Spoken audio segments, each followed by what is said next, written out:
네, 안녕하십니까. 안녕하세요. 네. 혼자만 열렬히 박수 치시네. 박수 안 치면 총살당할 수도 있어요. 이제 새해가 됐는데, 새해 이제 새로운 우리 마음으로 중개사 공부를 이제 시작하시면 되겠습니다. 그래서 그 결심이 오래 가진 않을 건데, 항상 여러분들이 꾸준하게, 이게 이제, 우리 여기 학원에 오신 거는 이제 놀러 오신 건 아닌데, 이제 공부하러 오셨으니까, 이제 공부한다는 마음을 가지고, 그렇다고 해서 우리가 학교처럼 어떤 등수를, 석차를 다투는 공부를 하는 건 아니잖아요. 그래서 일정 수준 이상 올라가시면, 중개사 시험의 자격증을 우리가 취득을 하고, 또 부동산에 대한, 이제 초보자 딱지는 떼는 거라고 생각하시면 돼요. 이 부동산이라는 게 이제 워낙 여러 가지 법률로 구성되어 있어서, 그 법률 관계를 이제 중개사가 되시면 이제 전문가 과정으로 이제 입문을 하고 그다음에 이제 실무에서 실무적인 지식을 또 많이 쌓으셔야 됩니다. 이게. 그러니까 제가 볼 때는 저도 그렇게 전문가라고 할 수는 없지만 조금 이제 여러분들 좀 더 많이 안다는 입장에서 보면 이제 법률적인 지식이 한 30% 필요하고 실무적인 거 한 70%의 그런 어떤 경험이 쌓이시면 우리 이제 좋은 공인중개사가 돼서 돈 많이 버는 게 좋은 거죠. 그렇게 생각하시면 돼요. 우리가 돈 많이 버는 게 목적이지, 여기 와가지고 우리가 부동산 정책 토론하고 이런 건 아니지 않습니까? 그러니까 이제 자격증 시험을 우리가 이제 합격하셔서 이제 실무에 빨리 진출하셔가지고 실무적인 경험을 많이 쌓고, 그럼 이제 일단 1차적으로 우리 이제 시험은 통과를 해야 되니까요. 그래서 그런 부분을 통해서 이제 우리가 목표를 가지고 앞으로 이제 우리 장기적인 공부 계획을 세우시면 되겠습니다. 10월 말에 우리 시험 보니까 너무 이제 급하게 갈 필요는 없는데, 그렇다고 해서 중간중간 자꾸 이렇게 쉬고 그러면 안 되니까 꾸준하게 이렇게 하루에 한두 시간 하더라도 꾸준하게 정리를 좀 하신다는 측면이 요구되죠. 자, 우리 이제 마지막 우리 금요일 날은 부동산 공법이라는 과목인데요. 이 과목 속에 우리 처음 오신 분들이 계시니까 한 10분 정도에서 15분 정도 과목 소개를 좀 간단히 드리고, 과목 소개는 다른 건 아니고, 이 부동산 공법의 특징이 부동산에 대한 규제 법률을 배우는 겁니다. 부동산에 관한 여러 가지 규제. 우리나라에 이제 부동산에 관한 규제가 법률로 구성되어 있는데 여러 개가 있습니다. 근데 한 100여 개가 넘는데, 이제 시험에 들어오셔서 이 부동산 공법이라는 과목으로 이제 만들어 놨어요. 규제하는 법률을. 근데 6개. 6개의 규제 법률만 공부를 하셔서 시험을 치셔가지고선 이제 자격증 취득할 수 있는 한 과목에 합격 점수를, 우리 공법은 100점 만점에 이제 55점을 목표로 하시면 돼요. 우리 학교 다닐 때 55점이면 수미양가 할 때 가잖아요, 그죠? 제일 못하는 거. 근데 이제 우리 시험이라는 게 커트라인이 60점이잖아요, 평균이. 그러니까 이게 그렇게 표현하든 하시면, 우리가 애들이 엄마 학원에서 점수를 봤는데 45점 맞았다고 그러면 자기는 75점 맞았는데 엄마가 막 뭐라고 했는데, 그런 거랑은 좀 수준이 다르죠. 근데 애들한테 그게 통하진 않아요. 똑같이 걔들은 어차피 100점 만점인데. 근데 이제 우리는 45점이 합격 점수, 45점 맞고도 붙은 분도 있었어요, 옛날에 시험 문제에서. 그러니까 45점 맞는데 공시법을 70점 맞고, 중개사법을 78점, 77.5 이렇게 맞으셔가지고 하나가 남죠. 이렇게 되면 점수가 훨씬 넘죠. 이렇게 맞는 경우도 있으니까, 그러니까 이제 어쨌든 과락은 나오시면 안 돼요. 40점 밑으로 나오면 다른 거 아무리 많이 득점을 하시더라도 이제 그건 탈락이 되는 거, 시험에 떨어지시는 거니까요. 2차 과목에 이제 공법에서 55점 맞는 거는 이제 공부 양이 좀 많다, 이거예요. 공부 양이. 그 이제 양이 많고, 그 다음에 이제 용어 자체가 이게 행정청들이 쓰는 용어예요. 우리 행정청의 광주시청의 공무원들이 하는 업무를 배우다 보니까 굉장히 생소하죠, 우리가. 그래서 생소한 거하고 양이 많은 거, 요게 이제 가장 공법의 어려운 점입니다. 주변에서 이제 많이 이제 누가 주위에서 그러지 않습니까? 공법이 제일 어렵다, 2차 과목에서는. 공포스러운 법이다, 이렇게 얘기를 하는데, 그게까지 생각할 필요 없어. 공포스러우면 안 하면 되는 거잖아요, 그죠? 안 하면 되고, 요령껏 하는 거고, 양이 많으면 반만 공부하면 되는 거고, 나머지 반은 찍으면 되는 거잖아요. 그러니까 이제 한 줄로 쭉 찍는 방법도 있지 않습니까?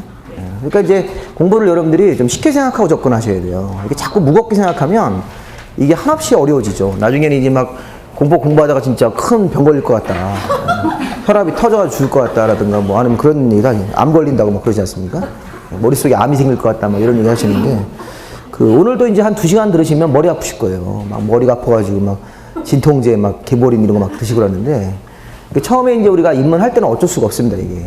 어쩔 수가 없고, 그렇다고 해서 시험에 안 나오는 거를 3시간 동안 떠올 수는 없잖아요. 시험에 나오는 걸 해드려야 되는데, 어떻게 하면 이제 가급적이면 그래서 이제 우리 1, 2월 달 강의는 그렇게 많은 내용은 안 해요. 시험 문제에서 나오는 걸 하긴 하는데, 이제 기본적인 사항들을 주로 하고, 그래서 이제 그런 거를 위주로 해서 이제 55점에 맞도록 우리 이제 뭐 여름 되기 전까지, 여름이 끝나기 전까지는 어느 정도 정리를 좀 해 놓으셔야 되겠죠. 그리고 제가 이제 올해부터는 뭐 작년도 그렇게 했는데, 이 문제풀이를 좀 많이 하시려고, 문제풀이. 오늘 그 프린트본에 그 문제풀이가 있죠? 네. 그래서 보면 이제 거기 일학습 해가지고 매일매일 이제 OX 문제가 나가실 겁니다. 이 OX 문제는 이제 오늘 공부한 걸 오늘 확인하는 시간입니다. 이따가 이제 1시간 공부하고 그러면 이 OX 문제를 한번 쭉 풀어서 잘 이해하고 있는지를 확인하시고, 다음 주부터는 오늘 배운 거를 복습하는 측면에서 이제 기출문제를 제가 드릴 거예요. 그래서 기출문제가 이제 난이도가 하가 있고, 난이도가 이제 중이 있어요, 중. 그 다음에 상이 있죠, 상. 이제 우리 1, 2월 달은 난이도가 좀 낮은 거, 이렇게. 3, 4월 달에 기출문제는 좀 중간 정도 이상. 5, 6월 달에는 이제 상 이런 거 문제가 드릴 건데, 이런 거 굉장히 어렵습니다, 이거는. 그래도 어려운 것들도 한번 해보긴 해봐야 될 거 아니에요. 해보고 이제 기본서에서 확인을 해봐야 되는 거니까, 이런 식으로 제가 이제 기출문제를 뭐 1, 2월 달에, 3, 4월 달에, 그 다음에 이거 이제 5, 6월 달에 이렇게 드리고, 그리고 공법은 따로 기출문제를 안 사셔도 돼요, 공법은. 이거 이렇게 하면 거의 다 이제 다룰 수 있으니까. 그래서 기출문제를 푸는 이유는 우리가 이제 시험 문제에서 이제 어디가 중식으로 나온다. 중요한 부분을 파악하고, 또 기출문제 형태가 유형이 있겠죠. 유형이 어떤 형태의 유형을 물어볼까. 그래서 그런 걸 이제 파악하기 위해서 하시는 거니까, 그러니까 이제 내가 이제 공부를 뭐 다른 과목도 마찬가지인데, 공부를 잘 하고 있는지 못 하고 있는지는 문제를 풀어야 되는 거예요. 문제를 무조건 처음부터 푸셔야 돼. 저는 그렇게 생각을 해요. 어차피 우리 10월 마지막 그 토요일 날 문제풀이 할 거 아니에요. 그러니까 문제를 계속 푸시는 게, 오늘 이제 민법을 배웠어요, 이번 주에? 그 민법 그 관련돼서 문제를 풀어보시라고요. 물론 이제 처음에는 이제 공부 분량을 조금 우리가 이제 조정을 하기 때문에 안 풀리는 기출문제도 있어요. 근데 그 기출문제 감은 익혀놓으셔야 된다고, 감은. 적어도 이제 공법 시간에서는 이렇게 설명을 했으면 이제 그 관련된 기출문제를 좀 풀어야 될 테니까, 그 OX 문제도 기출문제고, 그 다음에 이제 다음 주에 우리 그 실제 기출문제 오리지널 기출문제를 제가 드릴 테니까, 그걸 한번 쭉 보시면서, 근데 이제 공부를 제대로 하고 있는지를 스스로 평가해 보시라고요. 그리고 이제 그 공법 공부는 일단 이렇게 많은 내용들을 벌리지 마시고 요약을 잘 하셔야 돼요. 요약을 잘 하시는 과정이 필요합니다. 그래서 요약을 한다는 거를 제가 이제 조금 이제 그 요령을 알려드리면서 진행을 할 테니까, 그 요약은 이제 해보시면 알겠죠. 어떤 식으로 요약을 할 건지를. 자, 그리고 이제 우리 공법 과목은 이 보면, 자, 부동산에 관한 규제를 다루는 법률 6개니까, 그 6개 요거 명칭, 법의 명칭 정도를 한번 보고 들어가셔야 된다고요. 그리고 요 규제하는 법은요, 이 부동산에 관한 각종 규제법인데, 자, 규제하는 법률 6개를 배우실 건데, 공법 위반 과목에 다 이제 규제하는 법을 배우는 거니까, 우리 부동산에 관해서 세금 걷는 법은 무슨 법이에요? 세법이죠? 부동산 소유자가 누구냐? 등기부라는 장부가 있죠? 등기부는 우리 공식법 시간에 그 등기부 부는 방법을 배우는 거잖아요. 그 다음에 이제 중개사가 되시면 중개사법이라는 게 있어가지고, 중개사가 이제 하면 되는 업무가 있고 안 되는 업무 같은 게 있잖아요. 그래서 뭐 이중으로 사무실을 운영한다든가 이런 거 하면 이제 현행법상 다 걸리게 돼 있지 않습니까? 그래서 그런 부분들이 중개사가 자기 업무를 보면서 할 수 있는 일, 할 수 없는 일, 이런 거는 우리 중개사법 시간에 배우는데, 근데 이제 공법은 이제 부동산에 관한 여러 가지 이제 경제 활동, 부동산에 관해서 이 경제 활동을, 자, 이렇게 출발합니다. 행정청이. 자, 우리 행정청이 일반 개인들. 자, 일반 개인들이 가지고 있는 부동산. 근데 그 부동산은 가만히 두고 있지 않죠? 돈이 되려고 하면 부동산 여러 가지 활동을 해야 될 거 아닙니까? 토지 위에다가 뭐 건물을 신축해서 상가 건물을 세를 준다든가, 아니면 우리가 이런 것도 있어요. 농지를 형질 변경한다고 그래요. 농지를 형질 변경. 우리가 농지는 농사 짓고 있다, 임야, 임업의 목적으로 쓰고 있다, 무슨 뭐 버섯 기르고 이런 거. 근데 이런 걸 하다가 형질 변경이라는 걸 하는 거예요. 형질 변경. 그러니까 형질 변경은 더 경제적으로 가치 있는 땅으로 바꾸는 작업을 하는 거예요. 그 형질 변경할 때는 가서 물리적으로 공사를 하겠죠. 농지에 있는 흙을 다 이렇게 퍼내고 새로 집 질 수 있는 흙, 거기서 주택을 짓든지 상가 짓든지 이렇게 택지로 바꾸는 거예요. 택지. 택지란 말도 쓰고 뭐 대지란 말도 씁니다. 전원주택을 지을 땅, 뭐 상가를 지을 땅, 공장을 지을 땅. 그럼 여기 부동산 그 사업을 하시다가 어떤 사람이 농지를 쓰고 있다, 그 농사 짓기 막 힘들다 이런 얘기를 하시는 거예요. 근데 그 땅이 나중에 택지로 바꿔서 주유소를 할 수 있다, 이렇게 될 수 있습니까? 네. 네, 그게 가능한 토지가 있고 그렇지 못한 토지도 우리나라에 있다는 거예요. 그런 걸 우리 이제 공법에서 배우시는 거예요. 이게 이 농지가 주유소용지로 바꿀 수 있는지, 아니면 그 농지 상태의 토지를 그냥 그대로 팔면 평당 20만 원밖에 못 받는데 이걸 전원주택 부지로 바꿔서 개발해서 분양할 수도 있죠. 그럼 우리 개인들이 그 전원주택 부지를 사서 자기가 자기 집을 이렇게 짓잖아요, 이렇게. 그래서 그렇게 평당 뭐 20만 원에 팔면 그 농지를 다 팔아봐야 뭐 수입이 5억밖에 안 되는데 그 전원주택 부지로 바꿔가지고 파니까 3배가 땅값을 높여가지고, 그러면 3배 이렇게 땅값이 높게 해서 이렇게 개발해가지고, 그러면 그 차익이 많잖아요. 그런 걸 우리 부동산학 결혼해서 이제 최유효 이용 그러잖아요. 최유효 이용. 땅을 경제적으로 최대한으로 가치 있게 이런 걸 조사해서 이 법률이 정하는 범위 내에서 그걸 이제 전원주택 부지로 개발해서 이제 그게 컨설팅이에요. 그러면 5억 버는 사람이 10억을 번 거잖아요. 그럼 여러 가지 이제 비용 같은 거 다 빼고도 한 7, 8억이 남았다. 그렇죠? 네. 그렇게 되면 이제 그런 거에 대해서 이제 중개사한테 컨설팅비라는 걸 따로 준다고, 이렇게. 컨설팅비는 뭐 5천만 원이 5천만 원 주고, 그렇게 해서 우리가 중개 말고 그런 식의 어떤 수입을 올 수도 있는 거예요. 그러니까 중개는 말 그대로 이제 어떤 물건 자체를 이제 사는 사람, 파는 사람 중간에 이렇게 해서 개입을 해가지고 이제 구전을 먹는 건데, 그거는 내가 법률 공부를 해가지고 관청 가서 막 물어보는 거죠. 전원주택 바꾸려면 어떤 식의 요건이 맞는지. 그러면 이제 우리 광주시에 가서 담당 공무원한테 형질 변경 이런 거를 내가 좀 알아보고 싶다. 그러면 가서 얘기할 때 형질 변경 돼요? 이렇게 물어보면 뭐라고 그래요? 안 돼요. 이렇게 한다고요. 물어보는 방식 자체가 그렇게 어떻게 보면 무지한 거죠. 무식하게 물어보는 거예요. 돼요? 안 돼요. 이렇게 돼요. 그러니까 근데 이게 요건을 갖추면 될 수 있는 토지가 있다고요. 그러니까 그런 걸 이제 공법에서 배워가지고, 이게 이제 어떤 토지인데, 우리 법에는 이렇게 하면 이게 바뀐다고 돼 있으니까 이게 맞나 이렇게 가서 물어봐야 되는 거죠. 그러니까 우리가 관청 가서 물어볼 때는 그냥 물어보시면 안 되는 거예요. 은행 가서 돈 찾는 게 아니잖아요. 네, 그러니까 은행은 서비스 친절하게 주지 않습니까? 네. 행정청도 요즘에 많이 친절해졌는데, 근데 이거는 행정처에 갈 때 내가 공부라고 하셔야 돼요. 법원 갈 때는 공부하고 가셔야 되는 거예요. 네, 법의 세계로 들어가려고 그러면 기초적인 법률식을 알고 가야지. 그래야지. 안 그러면 나중에 이 법원에서 그 일하시는 공무원들한테 굉장히 이제 불친절함을 경험합니다. 왜냐면 그분들도 너무 바빠 죽겠는데 와가지고 전혀 이렇게 아무것도 없는 사람이 물어보면, 그럼 이제 그 사람들이 이제 바쁘니까, 그 사람도 사람이잖아요. 바쁜 업무가 많아 죽겠는데 와가지고 뭐가 돼요? 막 뜬금없이 이렇게 물어보면 당연히 그거는 좀 그렇게 하면 안 된다는 거를, 물론 이제 일부 공무원들 중에서 이렇게 친절하게 하시는 분도 있어요. 대부분 이제 얼마 안 된 사람들 공무원. 네, 그 신입들은 잘 모르잖아요, 뭐가 뭔지. 그러니까 무조건 이제 의욕만 앞서가지고 내가 이제 이한몸 공직에 봉사하겠다 이런 인간들이 있어요. 처음엔 잘 모르니까. 그럼 이제 그 사람들이 이제 한 6개월 지나고 나면 이게 아닌데 싶은 생각이 들죠? 네. 그런 생각이 드니까 이제 그 현실을 이제 알아낸 거예요. 그래서 이제 선배들이 가만히 내비두잖아요. 네가 한번 해봐라, 이렇게. 나도 옛날에 그랬다. 그러니까 이제 그게 선배들의 그 짬밥 같은 게 어떤 특정 분야에서는 이제 작용을 하는 거죠. 그래서 이렇게 하고 나면 이제 선배 말을 듣게 된다고요. 안 그러면 자기가 불편해지고 굉장히 힘든 일이 많이 경험을 하니까. 그래서 이제 뭐 그런 식으로 사회가 돌아가는 것 같긴 한데요. 어쨌든 간에 이 공법이라는 영역은 행정청에 가서 우리 행정청들이 하는 업무를 미리 파악하고 이런 작업을 통해서, 그래서 이제 이게 공법을 해야 되는 이유입니다, 이유. 이 공법은 이렇게 행정청하고 소통하기 위한 언어니까 그냥 지겹더라도 하시는데 또 시험도 또 이게 있으니까.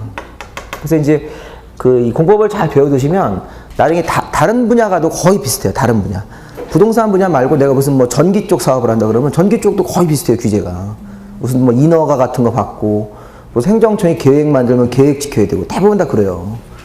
그리고 우리나라 무슨 뭐 핸드폰 관련 사업 있죠? 이런 거 보면 다 정부가 이렇게 무슨 계획 수립하고 무슨 인허가 받고 다 이런 거라고요. 그러니까 이게 우리나라 그 행정의 체계가 거의 비슷해서, 다만 분야가 이거는 토지 분야, 건물 분야, 이건 아니 무슨 뭐 일반 뭐 물건을 만드는 제조업 분야, 이게 다 틀린데 거의 어쨌든 간에 그 기본 맥은 비슷하니까 나중에 다른 사업 하실 때도 이 공법이라는 걸 배워두시면, 그래서 뭐 개인적인 사견으로는 꼭 필요한데, 여러분들 공부하시는 입장에서는 이제 너무 좀 어려워요. 처음에 아무것도 모르는데 와가지고 이런 딱딱한 걸 배우려고 할 테니까 처음에는 아예 기대를 하지 말고 들으셔야 돼요. 아무것도 모르고 할 수도 있다, 이런 생각을 가지고 들으시면 돼요. 나 왔는데 오늘 수업 시간 한 3시간 반 들었는데 뭐 했냐 해가지고 이럴 수도 있어요. 충분히 그럴 수 있는데, 그게 이제 또 이렇게 반복이 되고 그러다 보면 3, 4월 달은 그보다 조금 낫다고요, 이렇게. 그리고 또 우리 학교에서 이제 좀 법 공부를 하신 분들은 좀 빨리 받아들이시고, 또 남자분들은 이 공법을 이제 회사에서 업무 보시다가 이런 쪽 업무를 이제 담당하시는 분이 계시면 상대적으로 유리하시죠. 아, 이게 대충 그렇게 돌아간다는 거는 아세요. 현장 경험으로. 근데 이제 이런 거를 전혀 안 하신 분들은 좀 처음에는 이제 굉장히 어렵습니다. 그럼 이제 제일 먼저 할 일은 뭐냐면 이 규제하는 법률 6가지를 좀 배워보고 이 행정청이 이 6가지 법을 그러니까 집행을 한다고 해요. 집행. 이 법을 집행을 해서 우리 일반 개인들이 가지고 있는 이 부동산에 관한 여러 가지 경제 활동을 이제 규제를 하는 거죠. 부동산에 관한 여러 가지 활동 자체를. 자, 그럼 이제 이런 거예요. 이 행정청이 누구냐, 이거부터 먼저 좀 우리가 간단하게 확인을 하십니다. 자, 우리가 뭐 지난달에 공부하신 분은 하셨는데, 행정청 그러면 우리나라는 행정청은 행정조직의 장들이에요. 우리나라 행정조직의 장. 아니면 행정주체장이란 말도 쓰는데, 그럼 행정조직이 우리나라에는 국가가 있고, 지방자치단체라는 데가 있는 거죠.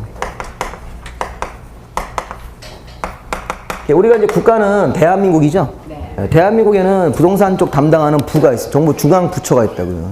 현재 이제 세종시로 내려와 있는데 거기서 국토교통부죠. 국토교통부. 부동산 쪽 담당하는 부서가 국토교통부. 그럼 국토교통부의 최고 의사결정권자 누굽니까? 장관. 이렇게. 국토교통부라는 행정조직 안에 최고 의사결정권자가 국토교통부 장관. 이렇게 되면 국토교통부 장관님이 이제 국가행정청 이렇게 부르시는 거라고요. 근데 이제 이 국토교통부 장관 말고 다른 여러 장관들은 신경 쓰지 마시고 여기 보면 이제 지방자치단체로 가서 이제 국가 밑에는 지방자치단체라는 조직이 우리나라에 있는데 자, 넓은 지역을 담당한다 광역지방자치단체, 좁은 지역을 담당하면 기초지방자치단체. 자, 우리 이 광역에는 서울특별시 같은 거, 우리 또 광주와 같은 광역시 이렇게. 광역시가 우리 옛날에는 직할시라고 했지 않습니까? 네. 근데 어렸을 때도 그랬는데 이제 광역시가 됐고 이 광역시가 우리나라에 6개가 있잖아요. 그래서 인천, 뭐 대전, 광주, 그다음에 이제 부산, 대구, 울산 이렇게 있는데 요즘에 수원시가 이제 광역시로 승격을 하려고 지금 하고 있어요. 근데 아직 그게 허용이 안 되고 있는데 뭐 조만간에 된다는 얘기도 있고. 자, 그러면 서울특별시, 광역시, 그다음에 세종, 세종특별자치시, 경영 줄여서 자치시, 그다음에 제주 특별 자치도라고 그럽니다. 그 다음에 우리 경기도나 경상남도 같은 도 이렇게 있습니다. 그럼 이게 이제 광역 지방자치단체가 이제 5개가 우리나라에 있는데 특별시와 역시 자치도 도기 때문에 이런 단위가. 그럼 여기서 이제 서울특별시장이죠. 광역시장, 세종특별자치시장, 제주특별자치도지사, 그 다음에 우리 경기도라든가 전라남도의 그냥 도지사 이런 분들이 광역 지방자치단체의 행정청. 그리고 이제 광역 밑에는 이제 기초가 있는데 자, 서울특별시나 광역시 밑에 구가 있는 거예요. 구. 근데 이 구를 우리가 자치구라고 그래요. 자치구. 선거할 때 구청장을 뽑기 때문에 자치구. 근데 우리 저기 뭐 전주라든가 이런 데가 있는데 원래 전주는 또는 뭐 경기도 수원 같은 이런 데는 우리가 시라고 그래요. 시군. 여기 이제 자치시나 자치도나 도 밑에는 이런 시군들이 있어요. 시군. 그리고 서울특별시나 광역시 밑에는 구가 있다고 생각을 하시면 돼요. 이 하급관청으로. 이런 건 아시죠? 네. 근데 이런 것도 좀 모르시는 분이 계시더라고요. 이 주셨을 때 다른 행정지명을 모르시더라고요. 그러니까 나는 전라남도 나주에 산다 그러면 서울특별시 밑에 뭐가 있는지를 모를 수도 있는 거예요, 사실은. 네, 모를 수도 있는 건데 이제 이거는 우리가 좀 아셔야 되는 기본적인 내용이에요. 이게 보면 서울특별시나 광주, 광역시 밑에는 구라는 데가 있고 그 다음에 나머지 여기 행정지명, 여기 뭐 자치시나 자치도나 서귀포시 이런 데가 제주도 밑에 있잖아요. 이렇게. 근데 여기 전라남도 밑에 무슨 뭐 나주시라든가 무슨 화순군 이런 게 있다고요. 보통 이제 이런 행정지명 이런 데 밑에는 이제 시군이 있는 거고 특별시 밑에는 구가 있는 건데 근데 우리가 여기서 조심할 거는 이 구에 그래서 전주시 완산구 이런 거 있죠? 거기 들어가면 안 된다고요. 우리 아니 성남시 분당구. 우리 성남시 분당구는 여기 경기도 성남시예요. 성남시. 그 성남시가 이미 기초지방자치단체인데 성남시가 인구가 워낙 많다 보니까 인구가 막 90만 이렇게 된다고요. 그럼 그 성남시를 나눠요. 이렇게. 그걸 우리가 뭐라고 그래요? 행정구라고 그러는 거예요. 행정구. 자치구가 아니라 행정구. 그 행정구청장들은 시장님이 임명을 하는 거예요. 성남시장님이. 그러니까 사실은 우리가 이제 여기 경기도 밑에 무슨 뭐 성남시 같은데 또 전라북도 밑에 전주시에는 구가 또 있어요. 구가 이렇게. 근데 이 구는 여기 자치구청장이 아니에요. 네. 자치구가 아니고 이거는 행정구라고 한다고요. 그래서 무슨 뭐 성남시 뭐 분당구 이런 거 있잖아요. 뭐 전주시 완산구 이런 거. 이런 거는 우리가 행정구이기 때문에 구청장으로 인정하지 않는다 이렇게. 그렇게 속으로 생각을 하셔야 된다고요.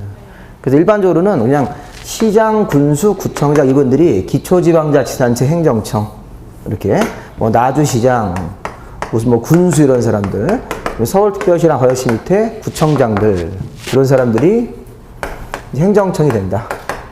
자, 기초행정청. 자, 그럼 이제 앞으로는 국토교통부 장관, 그 다음에 특별시, 광역시, 자치도지사, 시군, 구청장 이분들은 이제 서열대로 쓴 겁니다.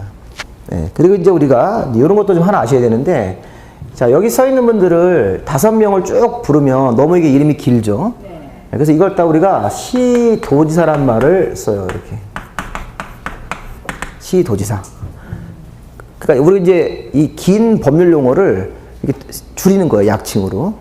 그럼 여기서 우리가 말하는 시도지사 할 때 이 도지사님이 도지사라든가 특별자치도지사 이런 사람들이고, 이 시장님은 이 특별시, 광역시, 자치시장님을 다 포함시키는다라고 보셔야 돼요.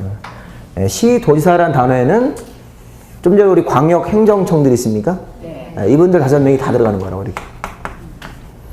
그럼 여기 시도지사 할 때 시장님은 광역지방자치단체고, 여기 시장 군수할 때 군수협회 시장님은 기초죠, 기초. 우리 그런 거를 기본적으로는 구별을 하셔야 된다고. 그래서 앞으로 시도지사, 시군구청장, 국토부 장관 이런 말을 많이 쓸 거라고요. 그럼 이제 이런 분들이 우리 이제 법을 집행해서 우리 일반 개인들의 부동산 활동을 이제 규제할 거라고요. 뭐 이런 거죠. 건물을 짓는데 건물의 업종을 주유소는 안 된다. 뭐 이렇게. 술집은 할 수 없다. 근데 편의점은 된다. 이렇게 할 수 있다는 거예요. 편의점 같은 거는 이게 주택가가 있으면 상가 같은 걸 줘가지고 편의점, 세탁소, 미장원을 할 수 있는 건가요? 주거 생활하는데 그런 거 우리 자주 이용하죠? 네. 근데 거기다가 이렇게 주택가 안에 한복판에다 상가를 줘가지고 거기다가 무슨 뭐 카지노를 짓는 거예요, 카지노. 그러면 그 주거 생활이 잘 안 되겠죠? 밤만 되면 카지노 하러 올 거 아니에요. 국내 전용 카지노 이렇게 해가지고. 그러면 뭐 밥 먹고 거기만 뛰어가면 그게 가정생활이 되겠습니까?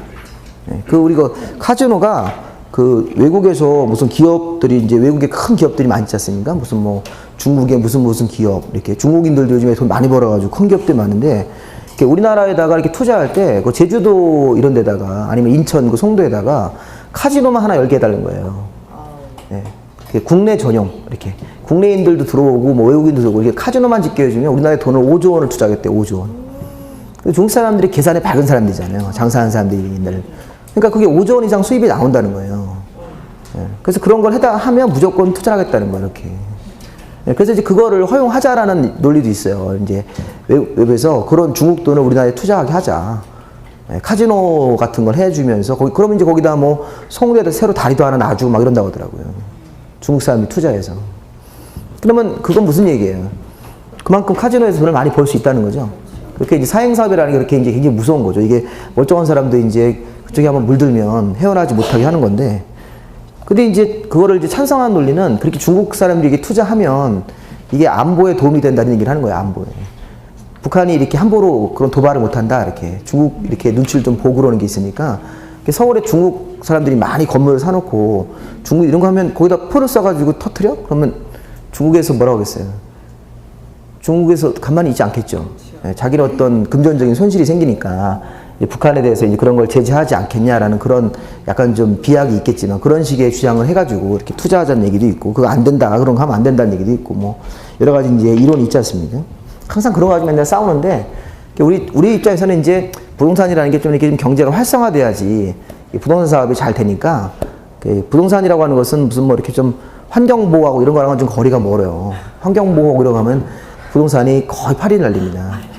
하루에 전화 한 통 한다고요. 부동산이라는 건 자꾸 이제 개발을 해주고 광주 구도심권이 재개발 사업이 한번 들썩해주고 그렇게 하면 이제 부동산에 대한 가치가 맨날 그거잖아요. 최유효 이용. 그게 가격 올리라는 거예요. 쉽게 얘기하면 가격 올려서 그 땅을 보다 가치 있게 쓰자 이런 식의 얘기를 하고 있는 겁니다. 그래서 이제 지금 우리는 이렇게 행정청의 이 내용들을 쭉 보시면서 이제 국가행정청, 광역, 기초행정청 이런 분들을 쭉 보시면서 특히 여기 5명은 우리가 시도지사라는 말로 이렇게 줄였습니다. 이렇게 자, 그리고 이제 6가지 법을 한번 볼까요? 6가지 법의 이름. 요거 보고 바로 우리가 첫 번째 법률로 들어가시면 되겠는데, 자, 국토의 계획 및 이행에 관한 법률부터 시작을 하는데, 자, 우리 요거는 우리 기본서가 잘 나왔는데, 자, 기본서에 우리 첫 번째 보시면 그 앞쪽에 이게 페이지는 표시가 안 돼 있는데, 그 수험 대책 뭐 이런 데만 보세요. 뭐 차례를 보셔도 되는데, 수험 대책이라는 부분 보세요. 그 수험 대책 해가지고 뭐 쭉 써 있습니다. 그쵸? 그 뭐 총평도 있고 뭐 쭉 써 있잖아요. 그 나중에 이제 그런 거는 지금 읽어봐야 무슨 말인지 잘 몰라요. 뭐 체계도가 뭔지도 모르고 잘 몰라요, 사실은. 체계도 처음 보시면 얼마나 복잡한지 아세요? 하나도 안 체계가 잘 안 잡힌다고요. 그러니까 이런 건 이제 저자의 주관적인 생각이니까 그런 거 보지 마시고, 그 출제 비율 그런 거 보세요. 출제 비율이 국토의 계획 및 이행에 관한 법률에서 12문제가 나오는 거예요. 국토의 계획 및 이행에 관한 법률에서 이게 이제 매회 똑같아요. 12문제 이렇게 나오죠. 예, 그럼 이제 처음에 우리 공부하실 때는 야, 처음에 나오는 법의 이름이 국토의 계획 및 이행에 관한 법률이다. 이렇게 일단 법의 이름을 확인하시고, 예, 그 법의 이름이 국토계획법이라고 하시는 거예요. 국토계획법. 줄여서. 자, 국토계획법은 40문제 중에서 12문제가 나오고, 우리가 이제 이번 달, 다음 달 공부할 때 8주에서 4주를 공부하실 거예요. 4주 동안 이 국토계획법을 열심히 해 놓으셔야 된다고요. 이게 이제 가장 기본이 되는 법률이기 때문에. 그러면 국토계획법은 야, 뭘 규제하는 거냐? 뭐 규제한다고 그랬는데, 자, 우리나라 전국토의 토지, 국토니까 토지죠, 토지. 네, 토지 소유자들이 마음대로 이용하지 못하도록 규제하는 법률이에요. 자, 토지 소유자가 여러 가지 경제 활동으로 이용을 합니까? 네. 그러면 그 이용할 때 이런 거예요. 건물을 아예 못 짓게 할 수도 있어요. 이 땅에서는 건물 자체 신축이 안 된다 이렇게 할 수도 있어요. 또 건물을 짓는데 5층까지만 져라. 건축주는 10층 짓고 싶은데 5층까지만 짓게 할 수 있고, 또 건물의 업종도 제한할 수 있을까요? 업종. 이게 다 국토계획법에서 하는 거예요. 토지에서 건물 같은 거 지을 때는 건물 아예 원천적으로 못 짓게 할 수도 있고, 아니면 건물을 짓는데 10층짜리 건물을 건축주는 원하지만 5층으로만 져라 이렇게 할 수도 있고, 그 다음에 건물을 졌는데 그 안에 들어간 업종이 뭐 세탁소나 미장원은 된다. 근데 뭐 주유소라든가 뭐 유흥업소 같은 건 안 된다. 이렇게 규제할 수 있습니다. 다 이게 토지에 대한 여러 가지 경제 활동 규제하는 거죠. 네. 이렇게 된 겁니다. 그래서 이제 이 국토의 계획 및 정식을 보면 이용에 관한 법률은 그렇게 얘기하시면 돼요. 국토계획법을 한마디로 얘기하면 토지에 대한 각종 이용 규제. 그래서 국토의 계획 및 이용에 관한 법률. 우리나라 모든 국민들은 이 국토계획법이라는 기본 규제를 다 받는 거예요. 우리가 좀 몰라서 그렇었지. 자, 이제 그 다음에는 도시개발법이라는 법이 있나요? 네, 도시개발법. 그 다음에 도시 및 주거환경 정비법 이런 법이 있습니다. 자, 일단 도시개발법은 시험 문제가 6문제가 나오고, 이렇게 문항수 한번 쓰시면 되겠고, 또 하나는 도시 및 주거환경 정비법. 도시 및 주거환경 정비법은 우리 간단하게 그냥 정비법이라고 하셔도 돼요. 정비법.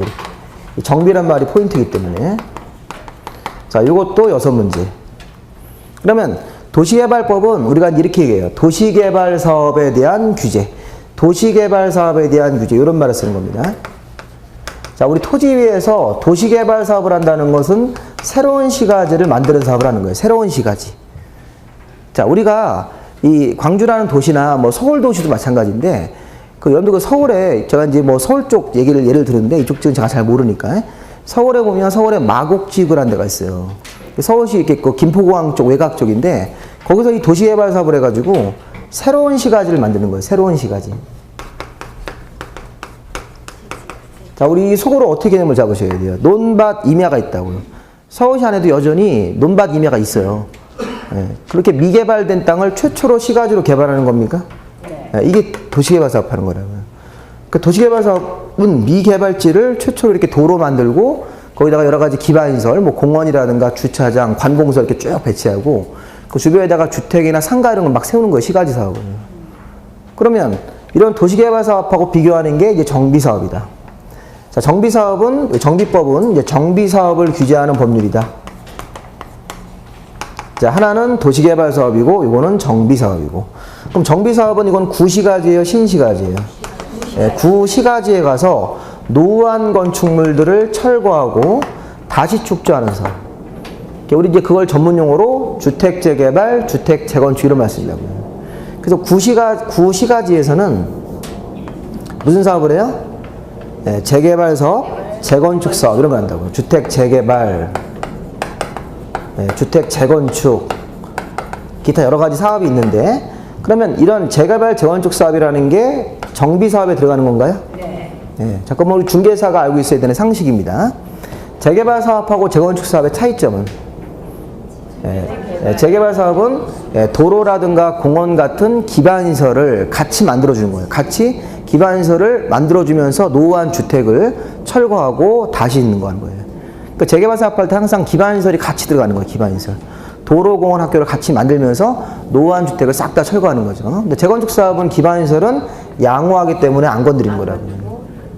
노후한 주택만, 노후한 주택 자체만 철거하고 다시 거기다 이제 새로운 아파트 같은 사업을 하는 거죠. 그 자리에서. 그러니까 재건축, 재개발의 공통점은 노후한 주택을 둘 다 철거합니까? 네. 근데 이거는 기반시설을 같이 만들어주고 기반시설 작업은 하지 않고 이게 재개발, 재건축의 법률적인 차이라고요. 그래서 이제 우리가 그런 걸 이제 우리 국민 중에서 아직도 모르시는 분들이 많죠. 여기 제 강의 들이 전에 모르는 경우도 있었어요, 솔직하게. 양식껏, 우리가. 그러니까 우리 그런 사람들이 이제 TV에서 이제 부동산 이런 얘기 나오면 괜히 그냥 부정한 생각이 드는 거예요. 좀 그 위화감 같은 것도 느끼고. 누가 부동산 가지고 돈 벌었다. 뭐 이웃에 가지고 순이 엄마가 아파트 하나 샀는데 5천만 원 올랐다. 그러면 내가 배가 아프죠. 네. 배가 아프니까 이제 뭐 부동산 얘기 나오면 욕부터 하는 거예요. 공인중개사가 다 나쁜 사람들이다. 막 이러고.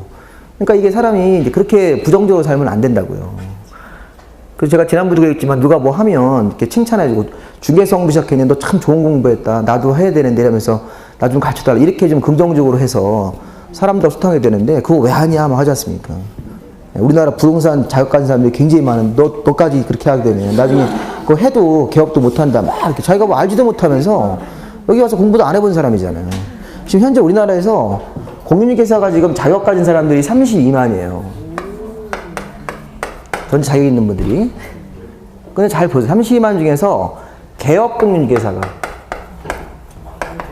개업 중개사들이 개업 중개업자들이 9만이에요. 9만. 여기 소속 공인중개사. 소속 공인중개사 있습니까? 이게 지금 현재 6만 정도 이렇게 추정을 해요. 이렇게. 겨울 작년도 30만인데 작년도 우리 2만 명 더 추가해가지고서 뭐 대충 32만 뭐 이렇게. 그러면 여기서 15만 현재 지금 현업 봉사하고 있는 거죠? 네. 나머지는 뭐예요? 대기 상태죠? 네. 그럼 저도 지금 자격증 있는데 강의하고 있잖아요. 근데 문제는 이런 얘기를 하는 거야. 작년도까지는 30만에서 이제 2만 명이 추가됐으니까 작년도 시험 합격하신 분들이 2만 명이라고요. 뭐 2만 몇천 명인데 2만 명이라고 하고 그러면 이런 얘기를 하는 거예요. 중개사 협회에서 지금도 중개업자들이 너무 많아서 경쟁이 치열한데 2만 명을 또 뽑으면 어떡하냐 새로. 그래서 잘 보세요. 2만 명이 다 개업하는 거야? 그게 아니잖아요. 지금 9만 명을 개업했는데 보세요. 그럼 이게 9만 명이 현재 개업한 사람이더라고요. 이 사람들은 소공이니까. 그러면 개업한 사람들이 이 상태에서 폐업하는 사람이 생깁니까? 네, 폐업하는 숫자가 9,000개라고 9,000개. 9,000개. 그 다음에 신규로 들어온 사람이 10,000명밖에 안 돼요. 그럼 여기 2만 명이 합격해도 보통 우리 뭐 재작년에는 그때는 15,000명 합격했다고요. 그게 작년도 통계입니다, 이게. 재작년 통계. 작년도 통계는 아직 안 나왔고. 그럼 재작년에 우리가 2015년도 이렇게 연초부터 연말까지 폐업한 사람이 몇 명? 9,000명. 이게 경쟁에서 떨어진 사람들이죠. 부동산 열어놓고 아침에 12시에 문 열고 이런 사람도 있지 않습니까? 그 저녁 때 갈 때 8시에 문 닫고 집에 가버리고 술 먹고 오늘 술 먹어야 된다고 동창 애들 모임 있다고 그래가지고. 그러면 이게 이렇게 되면 사업이 안 될 거 아니에요. 사업이라는 게 그 사업에 전력을 해도 지금 안 돼. 그럼 그런 사람들은 다 도태해서 나가는 거예요. 사무실 임대료도 못 내고. 그럼 새로 진입하는 사람들. 그럼 이게 실제 늘어난 건수는 순 건수는 1,000건 증가했죠? 네. 9,000명 나갔는데 10,000명. 그래서 우리가 2015년도에 15,000명이 새로 이렇게 자격증을 따도 대부분 다 이 개업을 하려고 준비하고 있거나 소공으로 들어가는 거죠. 네. 실제 협회가 그런 거를 간과한다고요. 실제 늘어난 건수는 1,000건, 1,000개밖에 안 늘어났어요. 그러니까 15,000명 합격해도 실제 늘어난 중개업자는 1,000명. 실제 개업한 사람들이. 이게 폐업하고 새로 오는 사람들의 이게 그거를, 그러니까 이렇게 통계를 봐야 된다고요. 근데 뭐라고 그래요? 야, 30만 명에서 15,000명, 2만 명을 또 뽑으면 어떡하냐? 2만 명이 다 개업해가지고 경쟁이 치열하다. 이게, 그러니까 사람들이 어떤 자료를 볼 때 제대로 안 보는 거예요. 실제 늘어나는 개수는 1000개밖에 안 늘어나는데. 그래놓고 뭐 부동산을 뭐 중개업자를 많이 뽑았네. 이렇게 많이 뽑아서 우리는 어떡하냐. 뭐 이러면서 협회가 뭐 국토부에다가 뭐 이렇게 중개사 인원을 좀 줄여달라 뭐 이런 얘기를 한다. 그러니까 우리 입장에서는 그런 얘기 나오면 좀 놀라잖아요. 시험을 막 갑자기 뭐 15,000명 뽑다가 갑자기 3,000명을 뽑겠다 이렇게 딱 발표해버리면 그럼 이제 가서 데모할 일밖에 없는 거예요. 왜 작년하고 똑같이 안 하냐 이렇게. 그러니까 국토부도 이걸 못 줄여요. 줄이더라도 조금씩 줄이고 줄이는 건 또 이렇게 뭐 2020년부터 하겠다 이런 식으로 얘기한다고요. 현재 주택관리사 시험이에요. 주택관리사 시험을 인원을 줄인다는 얘기 좀 하더라고요. 그때 2020년부터 이제 인원을 조정한다는 얘기 나왔어요. 지금 당장하면 이제 주택관리사 공부하신 분들이 막 화를 내니까 항상 그런 거라고요. 그러니까 우리는 지금 뭐 앞으로 뭐 시험 보러 한 5년은 볼 거니까 이게 그런 뭐 많이 보면 5년까지 볼 수 있긴 한데 그런 분도 계시긴 한데 그래도 우리 학원에 왔으면 이제 1년에 붙어야죠. 1년 만에 딱 그러려고 학원 나오시는 거예요. 학원 나오셔가지고 이렇게 뭐 나는 1차만 하고 내년에 2차 하고 이런 생각 하지 마세요. 그러니까 1년에 다 따려고 나오는 거고 동영상 하신 분들은 좀 불가피하게 시간이 없으니까 1, 2차를 나눠서 할 수 있고 또 책만 사서 그냥 이렇게 있는 분들도 있죠. 네, 그런 사람들은 한 10년 공부를 하셔야 되는 거예요. 그래서 이제 이게 협회가 중개사협회가 오히려 역발상을 하셔야 돼요. 중개사들도 많이 뽑아야 된다고요. 현재 32만이 자격증이 있는데 이 사람들이 50만이 되고 나중에 100만이 된다고 100만. 이렇게 많으면 이거는 이제 뭐가 되는 거예요? 이익단체 되는 거죠. 중개사가 100만이 되고 그러니까 중개사가 100만 되더라도 실제 제가 개업한 사람은 많아봐야 뭐 15만 이거밖에 안 될 거라고요. 그러니까 이 자격증은 그냥 갖고 있으면 되는 거예요? 아니죠. 아니 갖고 있어서도 갖고 수도 있잖아요. 저처럼 이렇게. 그래서 이제 제가 나중에 개업할 수도 있고 이런 거니까. 그리고 부동산이라는 것 자체가 이제 이렇게 대기 상태로 있다가 나중에 개업한다는 걸 생각을 가지고 있으면서 공부는 된 거죠. 공부. 네, 전문직은 싼 거라고요. 그래서 이제 상황이 되면 지금 이제 아직 아기가 어려서 내가 개업을 못하지만 이런 경우 있잖아요. 그러니까 이런 경우를 시장에서 다 보고를 하면 실제 개업자 수가 이렇게 많지 않을 거라고요. 이렇게 되면 나중에 중개업자들이 이제 영향이 커서 뭐 정시하신 분들한테 압력을 줄 수도 있고 이렇게. 이제 우리가 이렇게 좀 생각을 하고 협회가 좀 중개사 인원을 더 많이 뽑고 우리가 자격증이라고 하는 거는 우리가 뭐 물론 이제 뭐 변호사라든가 제 생각에는 변호사 더 많이 뽑아야 돼요. 변호사 인원수가 지금 10,000명이 안 돼요. 변호사 인원이 10,000명이 되고 뭐 판검사 수 해봐야 몇천 명밖에. 그러니까 판사님 그렇게 일이 많은 거라고요. 지금 판사 수를 2배 늘려보세요. 지금 공부 잘하는 사람들이 판사가 못된 사람들 많죠. 네. 지금 판검사 하는 사람들 인원을 절반 이렇게 지금 절반인데 그거를 2배로 늘려주시면 그렇게 되면 그분들 업무가 훨씬 더 뭐가 된다고요. 줄어들죠. 네. 그러면 훨씬 더 정확한 판결이 나올 수도 있는 거예요. 이게 업무가 과중하다 보면 판사가 제대로 이걸 안 하는 경우도 많아요. 판결문 같은 거. 검사도 너무 일이 많잖아요. 그러니까 우리가 다 법률 서비스인데 그래서 그런 취지로 좀 많이 뽑으라. 변호사도 많이 뽑고 그러면 가격이 다운되는 거예요. 가격이. 근데 변호사 기존 사람들은 그런 걸 싫어하죠. 우리가 수임료가 지금 최소한 500인데 그게 200으로 떨어지는 게 싫은 거예요. 기득권 지키려고. 자기들끼리 해먹자는 게. 뭐 의사도 다 마찬가지예요. 의사 같은 사람들도 충분히 공부를 시켜서 많이 배출하면 된다고. 알아서 경쟁하라고. 일정 수준만 되면 다 배출시키는 거예요. 치과 의사들도 일정 수준만 되면 다 배출시키는 거예요. 네. 근데 우리나라는 기존에 있는 사람들이 안 된다 이렇게 딱 자기 걸 지키기 위해서. 왜냐면 지금도 그 사람들 그러니까 경쟁이 싫은 거죠. 경쟁하면 피곤하니까. 네. 그러니까 이제 근데 앞으로는 경쟁 사회가 안 될 수가 없어요. 우리 애들을 나중에 기를 때도 경쟁에 이렇게 노출시켜야 된다고요. 경쟁을 피해 살고 싶으면 어디 가면 돼요? 저 강원도에 산이라든가 저기 우리 뭐 전라남도 무인도 이런 데 가가지고 혼자 사시는 거예요. 낚시해서 이렇게 먹고. 네. 그 생활이 어디까지 가겠어요. 사람이 사회적으로 소통을 해야지 사는 건데. 그러니까 이제 도시에 살면 경쟁은 피할 수 없는 건데 자꾸 경쟁을 안 하려고 하는 거예요, 사람들이. 그래서 경쟁을 해야 되는 거예요. 해서 돌파해 나가야죠, 그거를. 그렇게 살아야지 되지 않을까? 경쟁은 굉장히 피곤한 겁니다. 피곤하고, 뭐 학원 교수도 강사들끼리 경쟁도 하고, 또 학원 자체도 경쟁을 하는 거예요. 여기 학원에 왔으면 품질 좋은 강의를 듣는다? 아니면 딴 학원 가는 거예요. 과감하게. 그렇게 생각하면서 해야지 또 학원 강사하는 사람들도 최선을 다해서 강의해주고, 그런 거 아닙니까, 이렇게? 그런 게 안 되는 사람들은 시장에서 퇴출되는 겁니다. 퇴출되는 게 그게 맞는 사회예요. 그래야지 우리가 좀 발전된 사회. 이런 사회는 근데 좀 각박하죠. 근데 퇴출된 사람이 이제 굶어 죽진 않게 복지는 해준다고, 복지. 굶어 죽으면 안 되지 않습니까? 그래서 이제 그런 거는 있겠지만, 최소한의 보장은 해주지만, 자기 인생은 자기가 개척한다는 생각으로, 이렇게. 그래서 이게 군대에서 정신교육하는 거 같죠? 군대 가면 이제 그런 정신교육을 먼저 해요. 이렇게 해서 막 해가지고 하는데, 요즘에는 잘 안 되는 것 같더라고요. 요즘에는 애들이 그런 거 얘기해도. 네.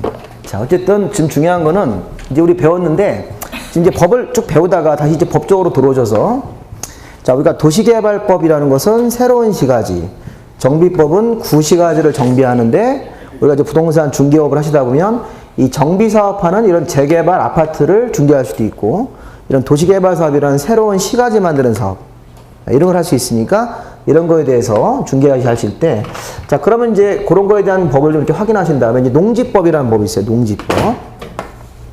그 농지법이 시험 문제 2문제 나오죠? 이게 별로 중요하지 않으니까. 농지에 대한 각종 규제 이렇게 생각하시면 되겠습니다. 농지에 대한 각종 규제. 자, 이제 문제는 건축법하고 주택법입니다. 우리 지난주에 우리 마지막으로 배우셨는데, 건축법하고 주택법은 사실은 요 4개는 토지에 대한 규제예요. 토지. 국토계획법, 도시개발법, 정비법, 농지법은 토지에 대한 각종 규제고, 자, 이번에 이제 건물에 대한 규제예요. 건축물. 자, 우리 건축물은 주택도 건축물이고, 상가도 건축물이고, 교회도 건축물이에요. 건축물의 종류는 여러 개가 있습니다. 호텔도 있을 테고. 근데, 자, 우리나라에서 모든 건축물들은, 자, 건축이라는 걸 해요. 건축. 뭐 신축 같은 거 생각하시면 돼요. 신축, 뭐 증축도 있고 그런데, 건축물을 새로 신축을 할 때는 안전하게 건축을 해야 되죠. 안전하지 못하면, 우리 대표적으로 삼풍백화점이 이 건축법을 대표적으로 위반한 건물이에요. 그래서 건축물을 건축할 때는 여러 가지 안전 문제라든가 여러 가지 이 사항들을 건축법에 따라서 규제를 받는다. 자, 우리 건축법에서는 건축 허가라는 행정 절차가 있습니다. 자, 우리 공법에는 이렇게 허가라는 말, 무슨 뭐 인가라는 말, 승인이라는 말을 이제 앞으로 계속 배우실 거예요. 근데 그런 거 나오면 어떤 원칙이 없어요. 허가든 승인이든 인가든 관청한테 가서 사전 심사를 받는 거예요. 사전 심사. 내가 건물을 신축하려면 설계도를 준비해야 됩니까? 네. 설계도 같은 걸 준비해서 내가 이 설계대로 건물 줘도 됩니까? 이렇게 허가 신청이라는 걸 내야 된다고요. 그래서 이 건축 설계도가 건축법에 정한 여러 가지 그 규제가 있다고요. 그거를 잘 지켰으면 건축 허가를 내주는 거라고요. 네. 그래서 이렇게 건축 허가를 받고 건물을 짓는 것이 건축법의 핵심이 된다고요. 근데 이제 이런 사람들 있죠. 건축 허가를 설계도를 내 가지고 받았는데 설계대로 제대로 안 하면, 공사 안 하는 사람도 있습니까? 네. 그럼 그런 사람들은 나중에 처벌한다고요. 그래서 그거 감시하라고 중간에 감리자가 있어요. 감리자. 건축 허가 받고 공사할 때 공사 현장에서 감시하는 사람이 있습니까? 네. 감리자. 근데 감리자를 막 이렇게 뇌물로 매수해가지고 이 부실공사를 눈 감아달라 막 이래가지고 나중에, 그래서 건물이 완공됐는데 그 건물이 무너졌어요. 이렇게. 그럼 뭐 건축주, 시공하는 사람, 감리자 다 잡혀 들어가는 거예요. 경찰서에 가가지고 그 위법사항이 있는지를 확인해가지고 다 이제 구속시켜 버리는 거죠. 이렇게. 우리 이제 그런 게 있는데, 좀 이게 우리가 이제 이런 뭐 삼풍백화점이라든가 어떤 건물이 붕괴되면 큰 사고니까 국민들이 막 뭐 또 안전한 사회를 이런 일 막 하면서 여론이 안 좋아지면 그 해당되는 사람들은 다 구속시켜 버려요. 우리나라는 그런 게 있어요. 원래 사람들 구속하는 거는 큰 죄를 범했을 때 그 구속의 원칙이 있는데 우리나라는 그런 게 안 지켜져요. 사회적으로 여론이 안 좋으면 다 구속시키는 거예요. 일단 구속시켜 놓고 이제 국민들의 감정을 살짝 보는 거죠. 그 여러분 영원한 제국이라고 했습니다. 영원한 제국? 네. 그 안성기 나오는 그게 있었잖아요. 네. 그거 원작자가 지금 구속돼 있잖아요. 그 원작자가 이대 교수님 아니에요. 그 정유라 뭐 학점 이런 거 학사 관리 제대로 안 했다고. 근데 대학교에서 우리 선생님들이 학점은 잘 주는 선생님이 있지 않습니까? 네. 근데 그게 정유라기 때문에 구속돼 있는 거라고. 그러니까 이거는 조금 문제가 있어요. 그 대학 교수님이 지금 학점 잘 줬다고 구속돼 있는 거잖아요, 지금. 지금 그런 상태예요. 그러니까 그거는 그분이 이제 무슨 이제 그런 거는 사실은 학교 교내에서 이제 학칙으로 처벌하는 그 정도인데, 뭐 이게 여론이 안 좋으니까 특검에서 구속을 시키는 거예요. 근데 그분이 제가 그거예요. 학사 관리 못했다고. 물론 이제 더 캐내려고 하는 그런 측면이 있긴 하겠는데, 현재 좀 밝혀진 제목은 그거예요. 그래서 이제 그런 부분들이 이제 공정하게 재판을 해서 이제 드러나겠죠. 이렇게 보면 뭐 그런 부분도 있어요, 사실은. 어쨌든 간에 건축법은 이렇게 기본적으로 건축물을 건축을 할 때 건축허가를 받는다. 그런데 이제 이게 있습니다. 여기 주택법. 자, 우리 건축법 옆에는 이 건축법은 시험 문제가 이제 7문제가 나와요. 근데 주택법이라는 법은 왜 만들었을까요? 주택법. 자, 우리나라 주택을 짓는 건설업자 중에서 30개 이상 주택. 자, 30개 이상의 주택을 짓는 사람들만 따로 관리하기 위해서. 자, 이게 주택을 신축하는데 30개 이상 주택을 신축하는 사람들이 있습니까? 이 사람들은 대부분 다 업자들이에요, 업자들. 우리나라 주택을 지어서 30개 이상을 한 번에 공사해가지고 이걸 팔아요. 분양을 하죠, 분양. 돈 벌려고. 그러면 주택법에 적용을 받는 30개 이상 주택을 신축하는 사람들은 여기서 주택법에 따라 건축허가가 아니라 사업계획 승인이라는 더 까다로운 행정 절차를 받는 거라고요. 자, 우리 건축법은 건축허가라는 행정 절차가 있습니까? 네. 뭐 할 때? 건물을 건축할 때. 이 건축은 신축 생각하시라고 할 때, 신축. 내가 주택을 신축하든 상가를 신축하든 교회를 신축하든 모든 건물들은 건축허가라는 걸 받는 거예요. 그런데 주택은 몇 개? 30개 이상 주택을 신축하는 사람들이 있다. 그 사람들은 업자다, 업자. 그럼 업자들은 돈 벌려고 하는 사람들이죠? 네. 이런 사람들은 따로 관리하려고 사업계획 승인이라는 절차를 만들어서 더 규제를 까다롭게 심사하겠다는 거예요. 그럼 자연스럽게 건축법은 29개죠. 29개 이해합니까? 네. 이런 사람들만 건축허가를 받는 거예요. 근데 상가나 공장 이런 것들은 그냥 다 건축허가예요. 상가나 공장 이런 거는 주택법하고 하등 관련이 없는 거예요. 그래서 우리나라에서는 건축물을 신축을 하려면 일단 관청 가서 뭘 받아야 돼요? 건축 허가라는 걸 받으셔야 되는 거예요. 건축 허가 받을 때 여러 가지 이제 그런 걸 배우시는 거예요. 근데 건축 허가인데 건축물 중에서 주택은 29개 이하까지만 짓는 사람들이 우리나라에 있습니까? 한 번에 공사하는 양이. 그러면 그런 사람들은 건축 허가고 30개 이상으로 넘어가면 주택법으로 넘어가서 더 까다로운 심사인 이 승인이라는 걸 받으셔야 돼요. 승인. 그걸 우리가 기본적으로 알고 들어가시면 됩니다. 그래서 이제 광주시에다가 우리 예를 들어서 광주시 어떤 조그만 건설업자가 연립주택을 한 동을 져요. 연립주택. 여기서 말하는 개수는 등기입니다. 등기. 그럼 연립주택을 딱 한 동을 져가지고 그것만 분양을 하는 거예요. 광주시의 특정 동네에서. 그럼 연립주택에 그 한 동 지으면 24개가 들어가요. 보통 이제 4층으로 짓고 이 한 세대당 6세대 이렇게 보통 건설한다고 생각하시면 되니까. 그러면 24개를 짓는 거는 건축허가가 되는 거예요. 건축허가. 그 한 장소에서 24개만 지어서 그것만 파는 거를 건설업자가 하니까. 그런데 그게 2동이 되면 48개가 됩니까? 네. 그리고 3동이 되면 72개가 된다고요. 그렇게 48개, 72개 넘어가 버리면 주택법에 따라 사업계획 승인한 심사를 받으러 가셔야 돼요. 그리고 관청도 틀려요. 이 건축허가는 관청 자체가 이게 시군구청장, 아까 우리 여기 광천 중에 기초지방자치단체인 시장이나 군수, 구청장. 자, 우리 광주시에서는 누구한테 건축허가 냅니까? 구청 가서 내시는 거죠. 전라남도 나주 가서는 나주시장, 전라남도 화순 가서는 화순군수 이렇게 그분들한테 가서 이걸 내신다는데 이게 주택법상 사업계획 승인은 관청이 이분들이에요, 이분들. 여기 위에 광역지방자치단체 이분들이 사업계획 승인 건자라고요. 그래서 30개 이상 주택 지을 때는 관청 이름도 특별시장 이렇게 되는 거라고요. 자치시장, 자치도지사, 그냥도지사 이런 분들이 각각 사업계획 승인을 내주는 거니까. 그러니까 우리가 이 광주에서 만약에 주택사업을 뭐 30개 이상 뭐 72개를 한다 그러면 광주시청 가셔가지고 이 승인을 내셔야 돼요. 담당 공무원한테. 구청 가시면 잘못 간 거예요. 틀리죠, 이게. 그러니까 나주에서 만약에 72개짜리 주택사업을 한다 그러면 전남도 도지사님한테 가서 그 담당 공무원한테 가 내셔야 된다고. 도청 어디 있습니까, 지금 현재? 잘 모르시는구나. 여기는 광주 시민들이니까. 무안에 있어요? 그래서 무안 가셔야 된다고요. 나주시에서 주택사업 하는데 무안 가서 도청 가서 신청하셔야 된다고요. 그러니까 이렇게 해서 이제 우리가 이런 기본적인 이제 건축에 대한 규제, 토지에 대한 규제 잠깐 쉬었다가 보도록 하겠습니다. 오늘 끝나는 시간은 첫날이니까 40분, 이따 1시 40분쯤에 오늘 끝나고는 뭐 이렇게 미리 알려드리겠습니다.